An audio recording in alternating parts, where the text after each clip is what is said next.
सम्पूर्णलाई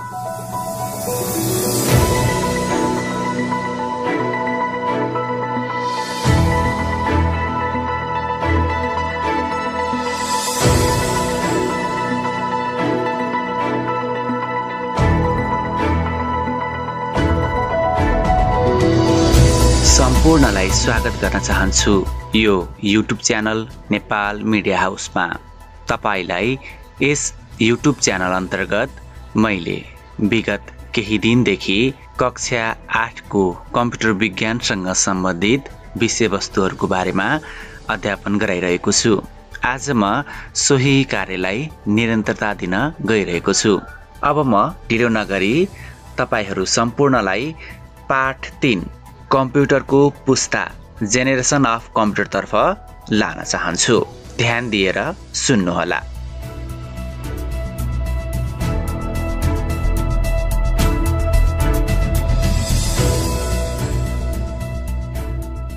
पाठ 3 कम्प्युटरको पुस्ता जेनेरेसन अफ कम्प्युटर।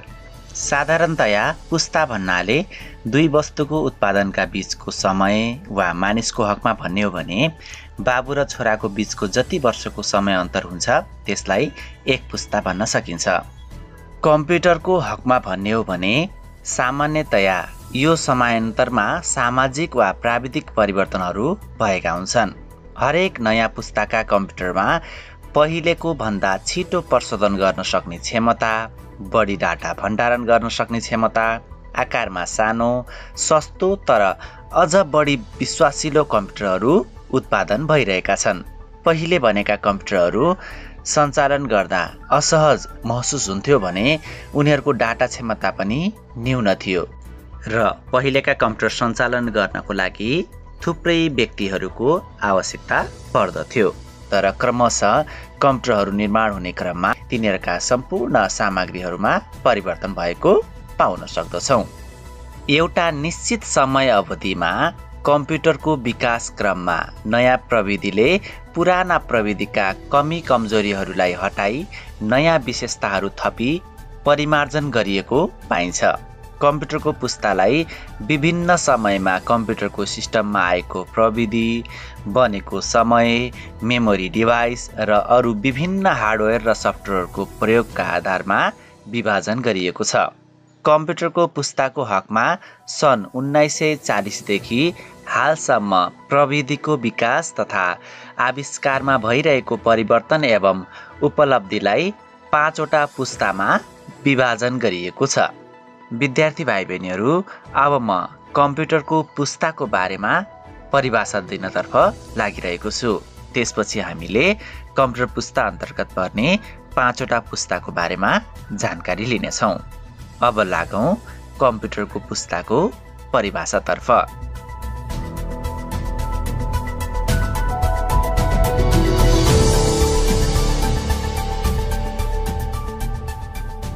एउटा निश्चित समय अवधिमा एक तहबाट अर्को तहमा जाँदा त्यसको प्रोसेसिङ, गति, भण्डारण क्षमता र शुद्धताको आधारमा कम्प्युटरको आकार, मूल्य, वजन, इन्धनको खपत र ताप उत्पत्तिमा कमी आउने प्राविधिक परिवर्तनलाई कम्प्युटरको पुस्ता भनिन्छ। विभिन्न समयमा कम्प्युटरको सिस्टममा आएको प्रविधि, बनेको समय, आकार, मूल्य, वजन, भण्डारण, मेमोरी डिभाइस, पुरानो प्रविधिको कमी कमजोरीलाई हटाई नयाँ विशेषताहरू थपी विभिन्न हार्डवेयर र सफ्टवेयरको प्रयोगका आधारमा विभाजन गरी एक तहबाट अर्को तहमा जानुलाई कम्प्युटरको पुस्ता भनिन्छ। विद्यार्थी भाइ बहिनीहरू, कम्प्युटरको पुस्ताको परिभाषा सँगसँगै अब लागौँ कम्प्युटर पुस्ताका 5 वटा पुस्ताको बारेमा जानकारी लिनतर्फ। प्रविधिको विकास तथा आविष्कारका आधारमा कम्प्युटरको पुस्तालाई 5 वटा पुस्तामा विभाजन गरिएको छ। पहिलो पुस्ताको कम्प्युटर, दोस्रो पुस्ताको कम्प्युटर, तेस्रो पुस्ताको कम्प्युटर, चौथो पुस्ताको कम्प्युटर र 5औं पुस्ताको कम्प्युटर। विद्यार्थी भाइ बहिनीहरू, माथि उल्लेखित विषयवस्तुको बारेमा कतिको बुझेका छौ?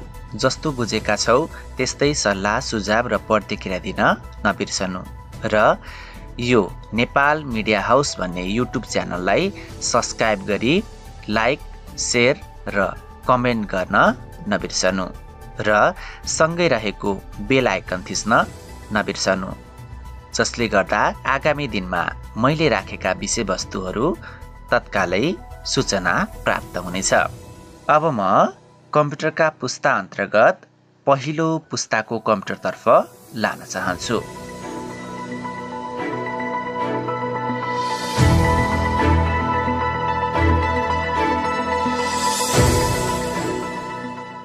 पहिलो पुस्ताको computer, first generation of computer. इस्वी सम्मत 1946 देखि 1958 सम्मको समय अवधिमा कम्प्युटरमा मेसिन लेभल भाषा र मुख्य उपकरणको रूपमा भ्याक्युम ट्युबको प्रयोग गरी निर्माण गरिएका कम्प्युटरलाई पहिलो पुस्ताको कम्प्युटर भनिन्छ। विद्यार्थी भाइ बहिनीहरू, यहाँ मेसिन लेभल भाषा भन्नाले कम्प्युटरले बुझ्ने भाषा भनेर बुझ्न सक्दछौँ। इस्वी सम्मत 1908 मा वैज्ञानिक लिडे फोरेस्टले भ्याक्युम ट्युबको आविष्कार गरेका थिए। पहिलो पुस्ताको कम्प्युटरमा मेसिन लेभल भाषा अर्थात् लो लेभल भाषाको प्रयोग गरिन्थ्यो र यसमा डाटाहरू पञ्चकार्डको मद्दतबाट कम्प्युटरमा दिइन्थ्यो। विद्यार्थी भाइ बहिनीहरू, अब म पहिलो पुस्ताको कम्प्युटरका गुण तथा विशेषताहरूतर्फ लान चाहन्छु। पहिलो पुस्ताको कम्प्युटरका विशेषताहरू।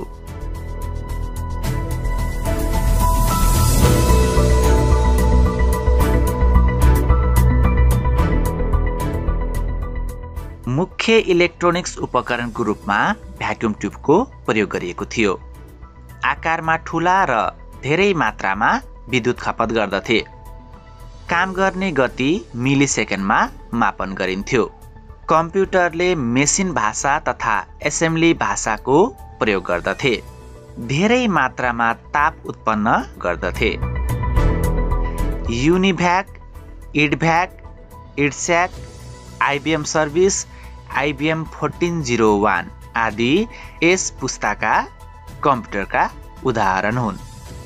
विद्यार्थी भाइ बहिनीहरू, यदि तिमीहरूसँग कापी कलम छ भने यस भिडियोलाई सुन्दै लेख्दै गर्न सक्नेछौ। अब म ढिलो नगरी दोस्रो पुस्ताको कम्प्युटरतर्फ लान चाहन्छु।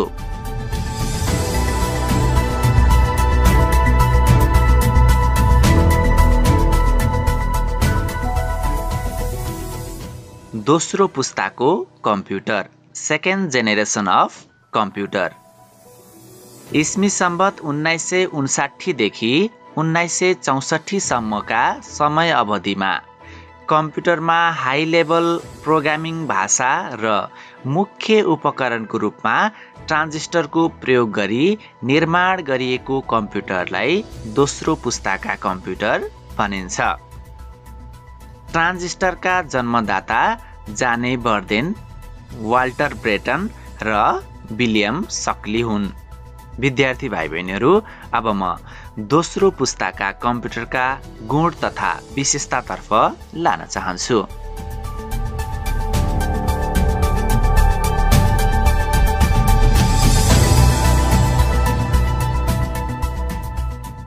दोस्रो पुस्ताका कम्प्युटरका विशेषताहरू। दोस्रो पुस्तामा ट्रान्जिस्टर सीपीयूको लागि प्रयोग भएको थियो। फेराइट कोर मुख्य मेमोरीको रूपमा प्रयोग गरिएको थियो। प्रोसेसिङ गति माइक्रोसेकेन्डमा मापन गरिन्थ्यो। पहिलो पुस्ताको कम्प्युटर भन्दा दोस्रो पुस्ताको कम्प्युटरहरूमा भण्डारण क्षमतामा वृद्धि भयो। पहिलो पुस्ताको तुलनामा कम इन्धन खपत र कम मात्रामा ताप उत्पन्न गर्दथ्यो। पहिलो पुस्ताको तुलनामा बढी भरपर्दो र शक्तिशाली थिए। ट्रान्जिस्टरको कारण कम्प्युटरको आकार सानो र मूल्य पनि घट्यो। फोर्ट्रान, कोबल, बेसिक जस्ता हाई लेभल प्रोग्रामिङ भाषाको प्रयोग हुन थाल्यो। IBM 7090, IBM 7094-1, CDC 1604, PDP-1 आदि दोस्रो पुस्ताको कम्प्युटरका उदाहरणहरू हुन्। विद्यार्थी भाइ बहिनीहरू, अब तेस्रो पुस्ताको कम्प्युटरतर्फ लान चाहन्छु।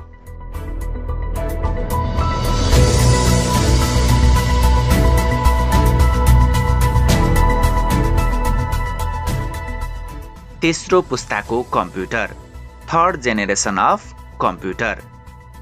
1964 देखि 1971 सम्मको समय अवधिमा कम्प्युटरमा multi programming, multi processing, multi user system, operating system र मुख्य उपकरणको रूपमा इन्टिग्रेटिभ सर्किट ICS को प्रयोग गरी निर्माण गरिएको कम्प्युटरलाई तेस्रो पुस्ताको कम्प्युटर भनिन्छ। इन्टिग्रेटेड चिप्स ICS का जन्मदाता ज्याक क्लिवी हुन्। तेस्रो पुस्ताका कम्प्युटरको सुरुवातमा म्याग्नेटिक कोर मेमोरी र पछि सेमिकन्डक्टर मेमोरी, म्याग्नेटिक टेपहरूको प्रयोग हुन थाल्यो। तेस्रो पुस्ताका कम्प्युटरका विशेषताहरू।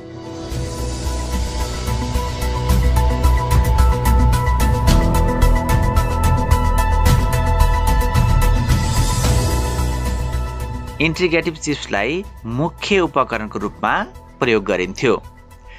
चुम्बकीय डिस्कहरूको प्रयोगसँगै मोनिटर र किबोर्डहरूको विकास भयो।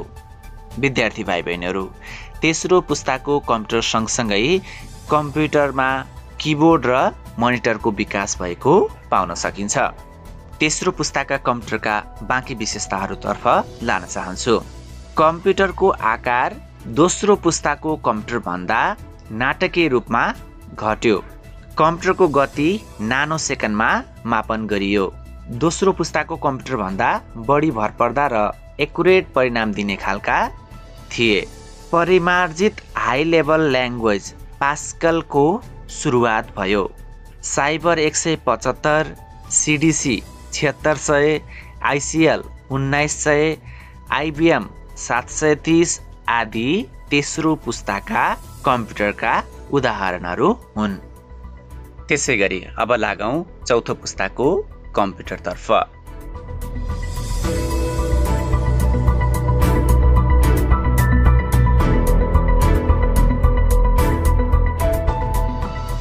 Fourth generation of computer.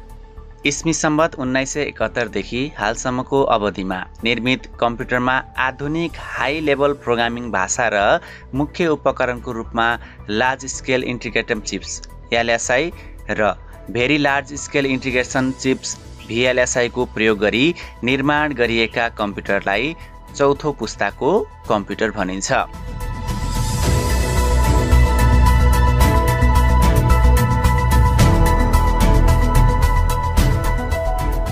VLSI चिप्सको प्रयोगबाट माइक्रोप्रोसेसर बनाउन सम्भव भयो।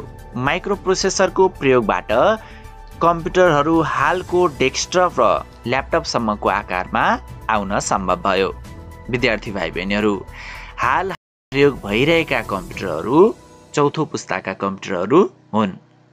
विद्यार्थी भाइ बहिनीहरू, अब म चौथो पुस्ताका कम्प्युटरका विशेषतातर्फ लान चाहन्छु।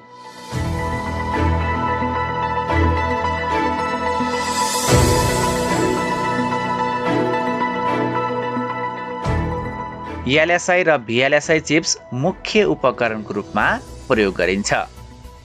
LSI VLSI चिप्स र माइक्रोप्रोसेसरको प्रयोगले आकार धेरै सानो र एउटा डेस्कमा अटाउन सम्भव भयो। कम्प्युटर धेरै भरपर्दा र सही एकुरेट भए। भित्री र बाहिरी भण्डारण क्षमता धेरै बढ्यो। कम्प्युटरको काम गर्ने गति पिको सेकेन्डसम्म पुग्यो। इनपुट र आउटपुट उपकरणको पूर्ण विकास भयो।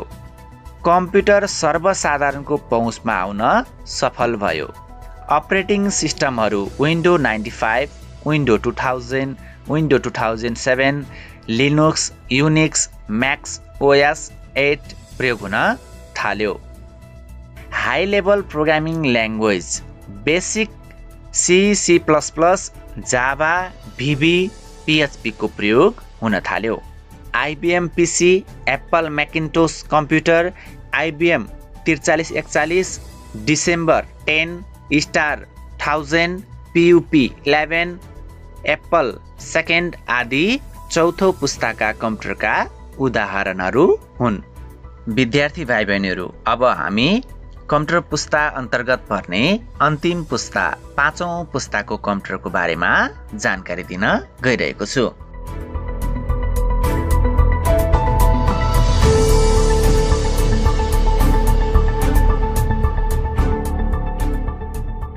पाँचौं पुस्ताको computer, 5th generation of computer, ULSI chips, biochips र ग्यालियम आर्सेनाइडको प्रयोग गरी मानिसले जस्तै सिक्न, हेर्न, बोल्न तथा निर्णय गर्न सक्ने क्षमता जस्तो आर्टिफिसियल इन्टेलिजेन्स भएको कम्प्युटरलाई 5औं पुस्ताको कम्प्युटर भनिन्छ।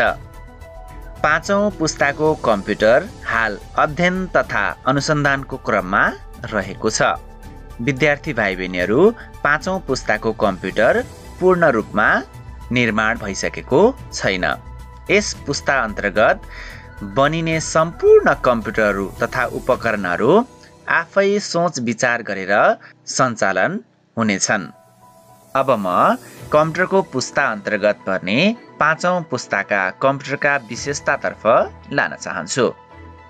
यसमा ULSI चिप्स, बायोचिप्स र आर्टिफिसियल इन्टेलिजेन्स AI को प्रयोग हुनेछ।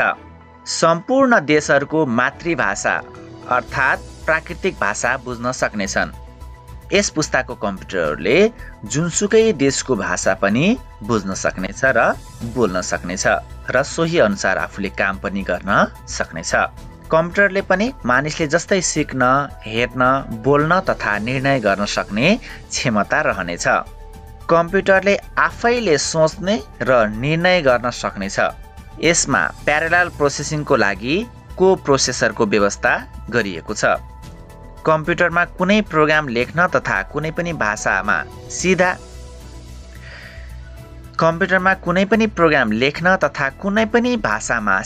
कम्प्युटरलाई निर्देशन दिन सकिन्छ। यस पुस्ताको कम्प्युटरहरूमा प्रोलग नामक कम्प्युटर ल्याङ्ग्वेजको प्रयोग हुनेछ। विद्यार्थी भाइ बहिनीहरू, हामीले भर्खरै मात्र कम्प्युटरको पुस्ता अन्तर्गत पर्ने 5वटा पुस्ताको बारेमा जानकारी लिइसकेका छौँ। अब म तिनै 5वटा पुस्तामा प्रयोग भएका मुख्य उपकरणको बारेमा छोटकरीमा जानकारी दिने जमर्कोमा जुटेको छु। आशा छ ध्यान दिएर सुन्नुहुनेछ। भ्याक्युम ट्युब पहिलो पुस्ताको कम्प्युटरमा प्रयोग गरिएको मुख्य उपकरण भ्याक्युम ट्युब हो। यसको आविष्कार वैज्ञानिक लिडे फरेस्टले सन् 1908 मा गरेका थिए। पहिलो पुस्ताको कम्प्युटरमा प्रयोग भएको प्रशोधन उपकरण भ्याक्युम ट्युब हो। भ्याक्युम ट्युबको प्रयोगले कम्प्युटरहरू ठुलो आकार र बढी विद्युत खपत गर्दथे। भ्याक्युम ट्युबले प्रयोग भएका कम्प्युटरहरू धेरै ताप उत्पन्न हुनाले छिटै बिग्रने पनि गर्दथे। इन्टिग्रेटेड सर्किट तेस्रो पुस्ताको कम्प्युटरमा मुख्य उपकरणको रूपमा इन्टिग्रेटेड सर्किटको प्रयोग गरिएको थियो। यसका जन्मदाता वैज्ञानिक ज्याक किल्बी हुन्। यस इन्टिग्रेटेड सर्किटका विशेषताहरू: तेस्रो पुस्ताको कम्प्युटरमा प्रयोग भएको प्रशोधन उपकरण, 100औं ट्रान्जिस्टरको काम एउटै आइसीले गर्न सक्ने क्षमता। माइक्रोप्रोसेसर चौथो पुस्ताको कम्प्युटरमा LSI VLSI को प्रयोग गरी बनाइएको मुख्य उपकरण माइक्रोप्रोसेसर हो। यसको आविष्कार अमेरिकाको इन्टेल कम्पनीले सन् 1971 मा बनाएको थियो। माइक्रोप्रोसेसरको प्रयोगबाट नाटकीय रूपमा कम्प्युटरको साइजहरू सानो हुन थाल्यो।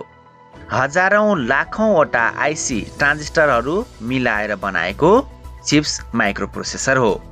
चौथो पुस्ताको कम्प्युटरमा प्रयोग भएको प्रशोधन उपकरण माइक्रोप्रोसेसर। माइक्रोप्रोसेसरको प्रयोगले कम्प्युटरको प्रशोधन क्षमता बढाउनुको साथै छिटो नतिजा दिन सक्षम भए। माइक्रोप्रोसेसरको प्रयोगले निकै सानो आकारको कम्प्युटर उत्पादन गर्न सम्भव भयो, जुन डेस्कटपमा र सानो टेबलमा अट्न सक्ने खालका भए, जसलाई डेस्कटप र ल्यापटपको रूपमा हामीले हालसम्म पनि प्रयोग गरिरहेका छौँ। अब म आर्टिफिसियल इन्टेलिजेन्सतर्फ लाग्न चाहन्छु। कम्प्युटर स्वचालित नभई प्रयोगकर्ताको निर्देशन अनुसार सञ्चालन हुन्छ। आजभोलि विभिन्न प्रविधिको विकाससँगै कम्प्युटरले पनि मानिसले जस्तै आफै कुनै कुरा खोज्न र गर्न सक्ने क्षमताको विकास हुँदैछ। यस क्षमतालाई आर्टिफिसियल इन्टेलिजेन्स भनिन्छ। आर्टिफिसियल इन्टेलिजेन्सका विशेषताहरू: कम्प्युटर प्रोग्रामको सहायताले मेसिनमा मानिस जस्तै सोच्ने र निर्णय गर्न सक्ने क्षमताको विकास गर्ने पद्धति। कम्प्युटर प्रोग्रामको सहायताले मेसिनमा मानिसले जस्तै आफै कुनै कुरा खोज्न र गर्न सक्ने क्षमताको विकास। मातृभाषा अर्थात् प्राकृतिक भाषा नेचुरल ल्याङ्ग्वेज बुझ्न सक्नेछ। यी सम्पूर्ण गुणहरू 5औं पुस्ताको कम्प्युटरमा उपलब्ध हुनेछ।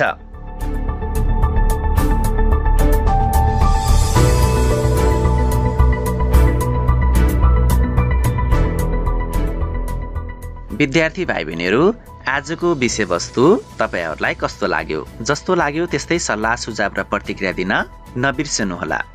आजको विषयवस्तु कम्प्युटरको पुस्तामा नबुझेका केही कुराहरू भए या केही कुराहरू थप जान्न मन लागेको भए कमेन्ट बक्समा गएर जान्न खोजेको विषयवस्तुको बारेमा जानकारी दिनुहोला र आगामी दिनमा मैले ती सम्पूर्ण प्रश्नहरूको सङ्गालो लिएर तपाईहरूमाझ यसै YouTube channel Nepal media house अन्तर्गत आउनेछु। हवस् त विद्यार्थी भाइ बहिनीहरू, आजको यो कक्षा 8 को कम्प्युटर विज्ञान अन्तर्गत पाठ 3 कम्प्युटरको पुस्ता सम्बन्धी विविध जानकारीहरू तपाईहरूमाझ राखिसकेको छु। तपाईहरूलाई मैले राखेका यी विषयवस्तुप्रति कुनै सल्लाह सुझाव, जिज्ञासा वा प्रश्न भए कमेन्ट बक्समा गई कमेन्ट छोडी तपाईले सल्लाह सुझाव वा प्रतिक्रिया दिन सक्नुहुनेछ। आजको विषयवस्तु तपाईलाई कस्तो लाग्यो? जस्तो लाग्यो त्यस्तै सल्लाह सुझाव र प्रतिक्रियासँगै यस युट्युब च्यानल नेपाल मिडिया हाउसलाई लाइक, शेयर, कमेन्ट, सब्स्क्राइब र नजिकै रहेको बेल आइकन थिची आगामी दिनमा यस युट्युब च्यानल नेपाल मिडिया हाउसमा राखिने विविध विषयवस्तुको बारेमा तपाईहरूलाई नोटिफिकेसन मिल्नेछ। हवस् त, आजको यो कक्षा 8 को कम्प्युटर विज्ञान अन्तर्गत रहेको पाठ 3 कम्प्युटरको पुस्ताबाट ओझेल हुन चाहन्छु। अर्को भिडियोमा कक्षा 8 को कम्प्युटर विज्ञानको पाठ 4 अन्तर्गत कम्प्युटरका प्रकार टाइप अफ कम्प्युटर लिएर आउने बाचाका साथ तपाईहरूबाट अहिले भने ओझेलमा पर्न चाहन्छु। यस नेपाल मिडिया हाउस युट्युब च्यानललाई लाइक, शेयर, कमेन्ट, सब्स्क्राइब र बेल आइकन थिची सहयोग गरिदिनुहुनको लागि हार्दिक अनुरोध गर्न चाहन्छु। हवस् त, तपाईको दिन शुभ बितोस्। नमस्ते, शुभ दिन।